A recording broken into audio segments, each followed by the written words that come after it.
சமீபத்துல ஐயா திருமாவளவன் அவர்கள் பேசிய காணொளி. நீங்கள் ஆண்ட பரம்பரையின் பெருமையை பேசக்கூடியவர்கள். எனக்கு எந்த அரசன் மீதும் மதிப்பு கிடையாது, எவனையும் நான் பெரிய சக்தியாக பார்ப்பது கிடையாது. அந்த மன்னர்கள் காலத்தில் தான் இந்த நாடு குட்டிச்சவரானது, சமஸ்கிருதமயமானது, இந்துத்துவமயமானது.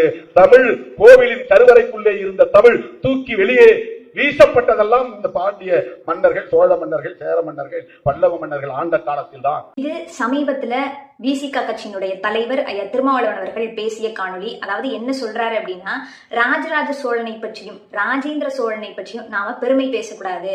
அவர்கள் மட்டும் இல்ல, ஒட்டுமொத்த தமிழ் மன்னர்கள், சேர சோழ பாண்டியர்கள், இவர்களை பற்றியெல்லாம் நம்ம பெருமை பேசக்கூடாது. அந்த பெருமையெல்லாம் எனக்கு கிடையாது. ஏன் அப்படின்னா அவங்க முழுக்க முழுக்க ஆரிய அடிமையாக, அதாவது பிராமணர்களுடைய அடிமையாகத்தான் வாழ்ந்திருக்காங்க. முழுக்க முழுக்க சமஸ்கிருதத்துக்கு தான் முக்கியத்துவம் கொடுத்திருக்கார்களே தவிர தமிழை அவர்கள் அழித்திருக்கிறார்கள் அப்படின்னு சொல்லி பேசியிருக்காங்க. இதெல்லாம் உண்மையிலேயே சேர சோழ பாண்டியர்கள் பிராமண அடிமைகளாகத்தான் வாழ்ந்தாங்களா அப்படின்னு பார்த்தோம்னா, முதல்ல சோழர்களை பார்த்தோம் அப்படின்னா, ராஜராஜ சோழன் ஆட்சி காலகட்டத்தில் கட்டப்பட்ட தஞ்சை பெருவுடையார் கோயில், அந்த தஞ்சை பெருவுடையார் கோயில்ல முழுக்க முழுக்க யாருடைய பெயர் எழுதியிருக்கணும்? அப்படி இவங்க பிராமண அடிமையாக இருந்திருந்தா வர்ணாசிரம கோட்பாட்டின்படி வெறும் மேல்தட்டு மக்களுடைய பெயரையும் அவருடைய குடும்பத்தார்களின் பெயரை மட்டும்தான், மன்னர்களுடைய பெயரை மட்டும்தான் அவர் குறிப்பிட்டிருக்கணும். ஆனா அவர் அப்படி செய்யல. அந்த கல்வெட்டுல அந்த கட்டடத்தை, அந்த கோயிலை கட்ட உதவியர்கள் அத்தனை பேருடைய பெயரையும் அவர் குறிப்பிட்டிருக்கார். அந்த கோயிலை கட்ட உதவிய சாதாரண மக்களுடைய பெயரை கூட அவர் குறிப்பிட்டிருக்கார். அப்போ இதுலயே நமக்கு தெரியும் அவர் பிராமண அடிமையாக அவங்க வாழல. அப்படி அவங்க பிராமணர்களுக்கு முக்கியத்துவம் கொடுத்திருந்தா கோயில் நிர்வாகத்தை, கோயில் பொறுப்பை வேளாண்குடி மக்களுக்கு எப்படி அவங்க கொடுத்திருப்பாங்க? அப்படி அவங்க பிராமண அடிமையாக இருந்திருந்தா அவங்க எப்படி நிலத்தானங்களை பிராமணர்களுக்கு மட்டும் கொடுக்கல, ஒட்டுமொத்த மக்களுக்குமே கொடுத்திருக்காங்க. மருத்துவ வசதிக்காக நிலத்தானங்கள் என்பது கொடுக்கப்பட்டது. கல்விக்காக இன்றைக்கு பள்ளிக்கூடங்களை இடிக்கிறாங்க. இந்த திராவிட மாடல் ஆட்சி காலகட்டத்தில் தான் பள்ளிக்கூடங்கள் என்பது இடிக்கப்படுது. ஆனா அவர்களுடைய ஆட்சி காலகட்டத்தில் பள்ளிக்கூடங்களுக்கு நிலங்கள் தானமாக கொடுக்கப்பட்டது. அப்படி அவங்க பிராமண அடிமையாக இருந்திருந்தா மன்னர்கள் மட்டுமே ஆட்சி செய்திருக்கலாமே, வெறும் கிராம நிர்வாகத்துல கூட மன்னர்களே ஆட்சி செய்திருக்கலாமே. ஆனா அவங்க அப்படி செய்யலையே. குடவோலை முறை இன்றைக்கு மக்களாட்சி நடக்குது. இன்றைக்கு எப்படி மக்கள் தேர்ந்தெடுக்கிறார்களோ, பெரும் பெரும் அதிகாரங்கள் இருப்பவர்களை எல்லாம் எப்படி முதலமைச்சரையும் எப்படி அமைச்சர்களையும் மக்கள் தேர்ந்தெடுக்கிறாங்களோ, அதே போல கிராம நிர்வாகிகள் தேர்ந்தெடுக்கும் முறை என்பது மக்கள் தான் தேர்ந்தெடுத்திருக்காங்க. அப்போ அதுலயுமே அத்தனை பேருக்குமே வாய்ப்புகள் கொடுக்கப்பட்டிருக்கு. அவர்கள் நினைத்திருந்தா அவர்களுடைய குடும்பத்தில் இருப்பவர்களையே கிராம நிர்வாகத்திலையும் கொடுத்திருக்கலாம். ஆனா அவர்கள் அப்படி செய்யல. அது மட்டும் இல்ல, பெண் அதிகாரிச்சி என்பது சோழர்களுடைய ஆட்சி காலகட்டத்துல இடம்பெற்றிருக்கு. இன்றைக்கு கூட பெண்களுக்கு உரிமை என்பது கொடுக்கப்படல. ஆனா அன்றைக்கு பெண்களுக்கு சோழர்கள் உரிமை கொடுத்திருக்காங்க. அப்ப இது மூலமாகவே தெரியும், அப்படி அவங்க பிராமண அடிமையாக இருந்திருந்தா அவங்க வேளாண் குடிமக்களை சூத்திரர்களாகத்தான் பார்த்திருக்கணும். ஆனா அவர்கள் அப்படி பார்க்கலையே. அது போல நிறைய நிறைய சான்றுகள் இருக்கு, நிறைய கல்வெட்டுகள் இருக்கு. சோழர்கள், அதாவது கரிகால சோழன் பிராமண எதிரி அப்படின்னு சொல்லி குறிப்பிட்டிருக்காங்க ஒரு கல்வெட்டுல. அப்படி இருந்திருந்த அவருடைய பெயரை தான் திருமாவளவன் அவர்கள் வைத்திருக்காரு. ஆனா கரிகால சோழன் சோழ வம்சத்தை சார்ந்தவர் தானே, சோழ மன்னன் தானே. ஆனா அவர் அப்படி இல்லையே. அவர் பிராமணர்களை எதிர்த்து தான் நின்றிருக்காரு. பிற மாநிலங்கள், தமிழ்நாட்டை தவிர்த்து பிற மாநிலங்கள்ல எல்லாம், வட மாநிலங்கள்ல கூட பிராமணர்கள் தவறு செய்தா அவர்களுக்கு தண்டனை கிடையாது. ஆனா தமிழ்நாட்டுல அது நடக்கல. பிராமணர்கள் தவறு செய்தா அவர்களுக்கான சரியான தண்டனை என்பது வழங்கப்பட்டிருக்கு. ஒரு கல்வெட்டுல என்ன எழுதியிருக்கு அப்படின்னா, அதிகமாக பிராமணர்கள் சிறையில வாழ்ந்தது யாருடைய ஆட்சி காலகட்டத்துல அப்படின்னா சோழர்களின் ஆட்சி காலகட்டத்துல தான். அப்போ இது மூலமாகவே தெரியும் சோழர்கள் எப்படியெல்லாம் இருந்திருக்காங்க, உண்மையிலேயே பிராமண அடிமையாக யார் இருந்தது என்பது இதை சொல்லக்கூடிய திருமாவளவன் அவர்களுக்கு தெரியும். சோழர்கள் பிராமண அடிமையாக இல்ல, அவங்க தமிழை வளர்த்திருக்கிறார்கள்.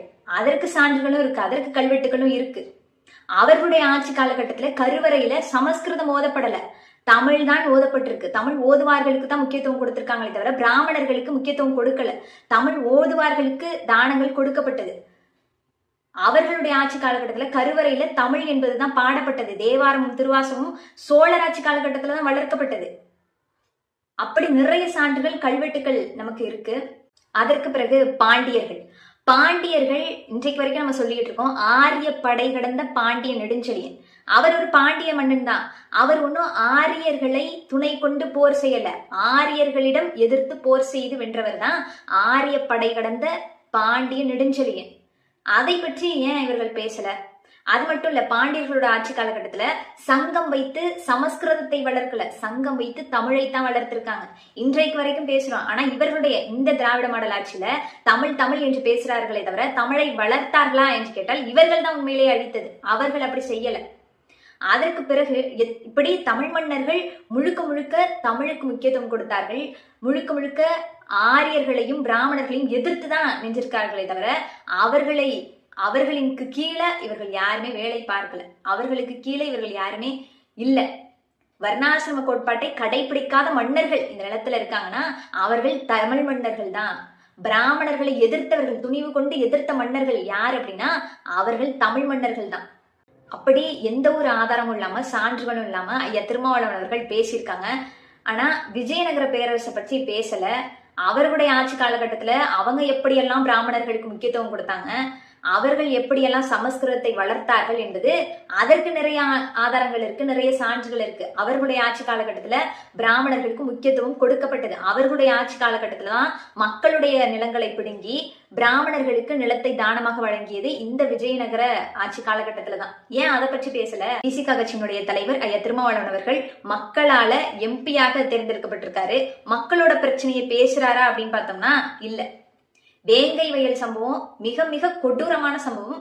அந்த மக்களுக்கு அநீதி நிகழ்ந்திருப்பது என்பது கண்ணுக்கு முன்னாடியே தெரியுது. ஆனா இதுவரைக்கும் அதை பற்றி பேசல. அந்த மக்களுக்கு அநீதி நடந்திருக்கு, அதற்கான நீதியை பெற்று தரல. அந்த இடத்திற்கு இதுவரைக்கும் செல்லல. அந்த மக்களுக்கு துணையா இதுவரைக்கும் நிக்கல. அது மட்டும் இல்ல, மேல்பாதி திரௌபதி அம்மன் கோவில் அந்த நிகழ்வு என்பது இன்றைக்கு வரைக்குமே அந்த கோயிலுக்குள்ள ஆதி குடிகள், ஆதி தமிழ் குடி மக்களை உள்ள விடல.